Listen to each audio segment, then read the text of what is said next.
Bonjour et bienvenue sur New Skills TV. Vous avez raison de nous rejoindre car nous sommes la seule émission dans le paysage audiovisuel à vous parler de métiers, de talents et de compétences. Vous le savez, nous nous intéressons particulièrement aux STEM, aux sciences, aux technologies, à l'ingénierie et aux mathématiques parce que ces compétences sont essentielles pour notre région. Pour en parler avec nous aujourd'hui, nous accueillons Guy Berdebroux, directeur formation au Forem, et Raphaël Coll, expert en soudure et formateur à Technicity Bruxelles. Merci, bonjour messieurs.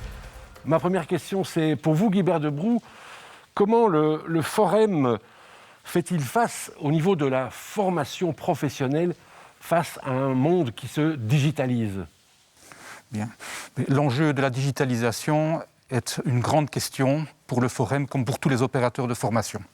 La manière dont nous l'abordons repose sur une stratégie, je dirais, qui est articulée sur le référentiel européen DIGCOMP. Pour ce qui concerne les compétences numériques de base, pour les débutants, nous déployons une offre de services selon différentes modalités. Pour ce qui concerne les niveaux supérieurs, c'est-à-dire les usages numériques dans les métiers ou les métiers du numérique des IT à proprement parler, nous nous articulons avec les centres de compétences et les centres de formation. J'insisterai aussi sur le fait qu'il n'y a pas seulement le contenu de l'offre qui importe, mais aussi l'évolution de toutes les modalités pédagogiques. Tout ce qu'on appelle les learning labs, les classes inversées, tous les usages que la digitalisation induit dans les pratiques pédagogiques elles-mêmes. Et donc c'est important aussi de pouvoir implémenter ces pratiques. Et nous avons un outil qui s'appelle Formaform que nous activons dans cette perspective. Nous allons revenir dans quelques instants sur un autre programme, Skills Wallonia. Mais avant cela, voici notre séquence STEM by Skills. Nous allons à la découverte avec CapScience d'un circuit électrique. Audrey Robic est web développeuse. Cette passionnée a été la première femme à gagner la médaille d'or dans sa discipline lors des Startex Days, ce qui lui a permis de défendre nos couleurs à l'Euroskills de Göteborg. Des participations qui ont été des atouts essentiels dans sa vie professionnelle. Bonjour François. Bonjour Audrey, bienvenue dans une école partenaire de CapScience. Et du coup, CapScience, c'est quoi? Alors CapScience, c'est une ASBL qui propose des ateliers scientifiques aux enfants du maternel et du primaire. Des ateliers où les enfants sont acteurs de leurs propres expériences, grâce à un matériel autant ludique que didactique, développé par les équipes de CapScience. Chaque année, une vingtaine d'animateurs de CapScience passionnent plus de 150 000 enfants aux découvertes scientifiques. De quoi faire naître bien des passions. Alors, qu'est-ce que tu vas nous montrer là? Eh bien écoute Audrey, aujourd'hui on va parler d'électricité. Ah, l'occasion de voir si le courant passe. Exactement. Quand l'ambiance est électrique, tout le monde est au courant. Cela fait même des étincelles. Et parfois on peut dire que c'est du tonnerre. Au fait, il ne faut pas confondre être au courant et coiffure branchée. Et surtout, il faut éviter de disjoncter. Alors aujourd'hui, je te propose d'abord de découvrir un circuit électrique simple. Alors j'ai un premier défi pour toi. En utilisant une ampoule et un câble supplémentaire, je vais te demander de raccorder cette ampoule au circuit électrique de sorte que les deux ampoules brillent à la même intensité. Sais-tu, Audrey, que si la lampe brille et donc que le courant circule, on dit que le circuit est fermé? Bravo Audrey, le défi est réussi. Tu viens de réaliser un circuit électrique en série, c'est-à-dire un circuit dans lequel l'électricité ne passe que par un seul chemin. L'inconvénient des circuits en série, c'est que si une ampoule grille, le courant ne passe plus. Alors maintenant, je vais te demander un deuxième défi. À l'aide de deux câbles et d'une ampoule supplémentaire, tu vas devoir rajouter cette ampoule au circuit, mais de sorte que deux ampoules brillent à la même intensité et la troisième ampoule brille à une intensité différente. Dans un circuit en parallèle, le courant peut passer par plusieurs chemins différents. Bravo Audrey, tu as réussi le défi numéro 2. Résultat, si une ampoule de mon circuit parallèle grille, l'électricité peut toujours circuler. Et du coup, dans mon métier, ça va me servir à quoi? Eh bien écoute, imagine que tu aies une panne de courant, tu ne pourras plus travailler, toi qui es web designer. Alors à ce moment-là, tu appelles un électricien et son premier réflexe sera de demander le plan électrique de ta maison afin de s'y repérer dans ton réseau électrique. Sur ce plan électrique, il retrouvera toute une série de symboles universels que tous les électriciens peuvent comprendre et ainsi réparer ce qu'il faut réparer. Super, bah écoute, merci pour toutes tes explications. Avec plaisir Audrey. Aujourd'hui, la vie sans électricité est inimaginable. Donc, les métiers où des connaissances en électricité sont nécessaires sont innombrables. De la maintenance à la construction, en passant par l'automobile, une chose est sûre, si vous voulez éclairer votre futur, vous devrez compter sur l'électricité. Guibert de Brou, la région Wallonne vient de lancer un programme qui s'appelle Upskills Wallonia et ce programme vise à aider le monde professionnel, donc dans les entreprises, à mieux se situer par rapport à la digitalisation. En quoi consiste ce programme concrètement ? Donc effectivement, Upskills Wallonia est un programme qui trouve son origine dans le constat selon lequel il faut impérativement permettre aux entreprises et à leurs travailleurs d'assurer cette transition digitale. Et donc la question des compétences numériques est primordiale dans ce cadre-là. Le projet Upskills Wallonia vise en fait à identifier auprès des travailleurs d'entreprise les compétences qui sont portées et surtout celles qui ne sont pas portées par ces mêmes travailleurs et de développer une offre de formation adéquate pour permettre le maintien dans l'emploi ou l'évolution dans l'emploi. Merci. Raphaël Coll, vous êtes formateur, expert en soudure.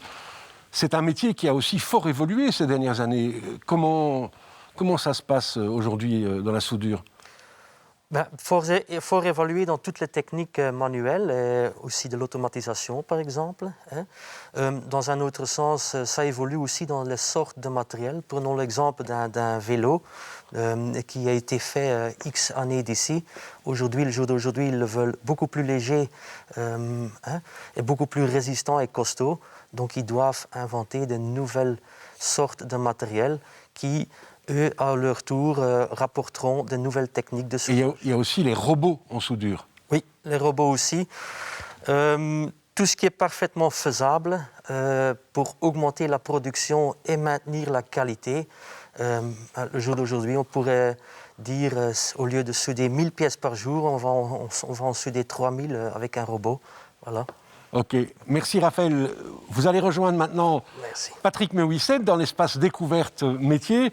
Attention à la marche. Bonjour Patrick. Bonjour Patrick. Je te laisse avec un métier qui est toujours très impressionnant. Tout à fait. Et alors un invité impressionnant aussi, puisque d'habitude je reçois des jeunes compétiteurs ou de futurs compétiteurs. Aujourd'hui c'est un expert reconnu, tant en Flandre, en Wallonie qu'à Bruxelles, que j'ai à mes côtés pour me parler de la soudure. Alors c'était difficile d'apporter du matériel trop lourd. Vous avez apporté quelques objets pour nous démontrer quelles sont les qualités d'un bon soudeur. Voilà. Donc j'ai rapporté une pièce de compétition et j'ai rapporté une pièce de production dans une industrie. Voilà. Pour mettre le lien, les pièces de compétition sont créées d'une sorte que toutes les soudures possibles qu'on a dans l'industrie sont inclus dans une pièce. Alors cette pièce n'a pas l'air fort impressionnante vue d'ici, mais on voit malgré tout qu'on doit faire preuve de grande qualité pour obtenir ce résultat. Oui, voilà. C'est dur à comprendre sur cette manière, mais si on regarde la pièce de production d'une industrie, ça peut être une petite boîte où ils vont mettre des câbles dedans et un bouton pour régler quelque chose. Ça peut être n'importe quoi. Donc la soudure est partout, mais c'est quoi une bonne soudure ? Une bonne soudure, elle doit être soudée selon les règles du jeu, bien sûr. Donc il y a une norme internationale qu'on doit pratiquer en fait pendant la formation, pendant tous les moments qu'on est en train de souder, où ce qui a décrit comment est-ce qu'on doit avoir une soudure de bonne qualité selon les normes internationales. Alors vous qui formez des jeunes soudeurs, quelles seront les qualités d'un soudeur ? Il faut être précis. Il faut être très précis, il faut avoir une main bien fixe, bien sûr, et il faut rester concentré dans le travail qu'on fait. hein. Et il faut aussi savoir, pendant qu'on est en train de souder, qu'est-ce qu'on peut avoir, qu'est-ce qu'on ne peut pas avoir. Hein, donc, mais c'est très important de savoir rester concentré. Parfois dans des positions difficiles et ne pas avoir le vertige. Donc. Voilà, on peut avoir des soudures à certaines hauteurs. L'autre sens aussi, on peut avoir des soudures qui sont cachées dans des endroits où ce n'est pas facile d'y arriver, mais bon. Ça, et pour vous, en conclusion, le fait d'être formateur aujourd'hui, c'est important pour votre carrière ? Oui, très important. Donc c'est un monde qui ne s'arrête jamais. Il y a des nouveautés qui s'arrivent chaque jour, on apprend chaque jour. C'est aussi pour ça que le sens d'être expert sur des compétitions internationales, ça me facilite le boulot. Hein. On voit de nouvelles choses qui ne sont pas encore arrivées jusqu'à chez nous, mais déjà à l'international. Et là, on apprend tout ce qu'on voit et on prend avec dans notre atelier pour améliorer de notre côté. Eh bien, merci beaucoup, Raphaël. Je vous invite à rejoindre Eric pour la suite de l'émission, où il sera question encore des compétitions. Oui, merci Raphaël, merci Patrick. Je vous propose de jeter un coup d'œil maintenant sur ce petit clip vidéo. Il nous rappelle combien, en cette période, les métiers techniques et manuels sont aussi essentiels.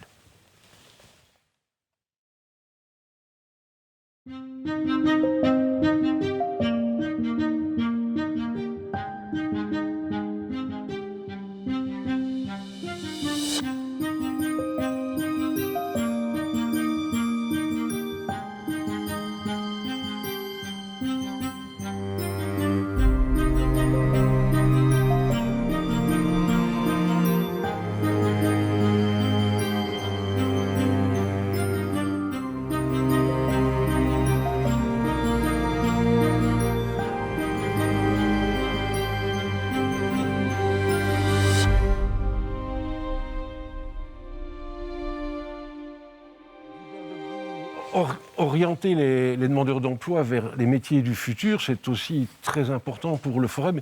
Mais comment faites-vous ? Bien. Alors, je commencerai par répondre à la question en évoquant une enquête que nous venons de réaliser auprès de 6000 jeunes par rapport à l'attrait ou au non-attrait vers les filières STEM. Je ne vais pas rentrer dans les détails ici, mais en tout cas, on sait que les facteurs qui influencent apparaissent très tôt dans la vie des jeunes, vers 12-13 ans. Et donc, c'est difficile pour un organisme comme le nôtre d'intervenir dès le plus jeune âge. Au niveau de l'orientation, bien entendu, nous avons l'offre de formation elle-même, nous mettons en place ce qu'on appelle des essais métiers, et nous soutenons aussi, depuis plusieurs années, au travers de nos centres de compétences, des actions que l'on appelle Technikids ou Techniteens. Mais effectivement, il y a, au-delà de l'axe formatif ou compétences, il y a tout l'enjeu de l'orientation, et donc là, d'autres acteurs, avec le Forem, notamment au travers des cités des métiers, et bien sûr Skills, ont toute leur place dans le paysage. Eh bien, merci Guibert Debrou. Avant de nous quitter, voici notre séquence archive. Nous allons à Abu Dhabi pour retrouver les compétiteurs belges qui ont participé aux WorldSkills en 2017.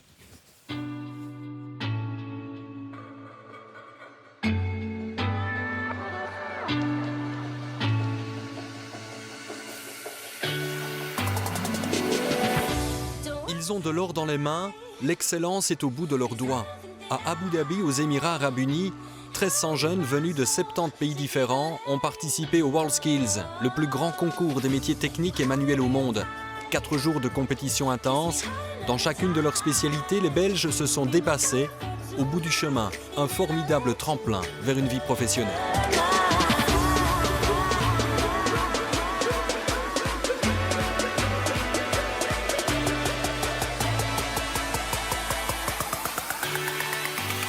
La cérémonie d'ouverture, c'était quelque chose vraiment d'énorme dans lequel, je parle de toute la journée, avec l'équipe avant, avec l'équipe après, puis avec l'équipe pendant, c'était quelque chose de ouf. People want to know! People want to know! Who we are! Who we are! So we tell them! So we tell them! Who we are! Who we are! Sho-la-la-la-la-la! Sho-la-la-la-la-la!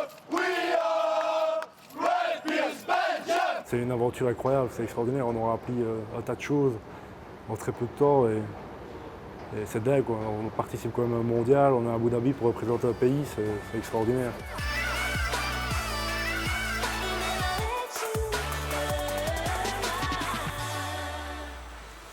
Voilà la suite dans notre prochaine émission.